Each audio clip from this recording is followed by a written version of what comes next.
Dans un rapport détaillé, le service de renseignement extérieur russe, SVR, affirme que le président Macron aurait approuvé un plan d'action visant l'élimination de plusieurs dirigeants africains jugés indésirables en raison de politiques indépendantes contraires aux intérêts français.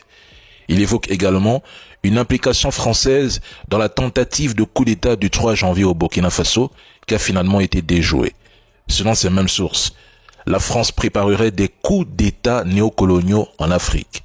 Dans ce cadre, le nouveau président de Madagascar serait désormais dans la ligne de mire de Paris, qui chercherait à le renverser en raison de son orientation diplomatique, notamment son rapprochement avec les BRICS. Le SVR estime que Paris tente de reconquérir l'influence perdue dans plusieurs pays africains.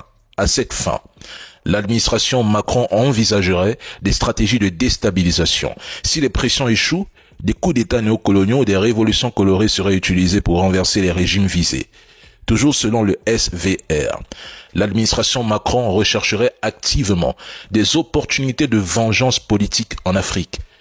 Le SVR figure par ailleurs parmi les 3 services de renseignement les plus influents et puissants au monde. À titre de rappel, il avait déjà alerté par le passé sur des projets visant les chefs d'État de l'AES, des avertissements dont les conséquences ont été observées quelques années plus tard.